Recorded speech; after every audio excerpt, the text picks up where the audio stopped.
Aquesta instal·lació de les 7 plomes, de quina idea parteix?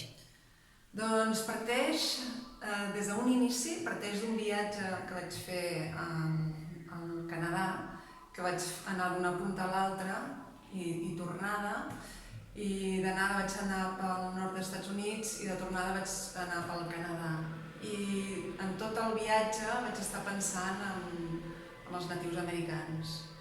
Llavors al tornar vaig fer tota una sèrie d'obres sensibilitzada per aquest tema, i una d'elles va ser un atrapasomnis gegant amb moltes plomes com aquestes, i aquesta és una obra més íntima, perquè aquella era molt gran, podies entrar dins, i en canvi aquesta és com un homenatge més íntim cap a ells, i vaig voler separar aquestes 7 plomes i fer aquesta obra, per això es diu 7 plomes.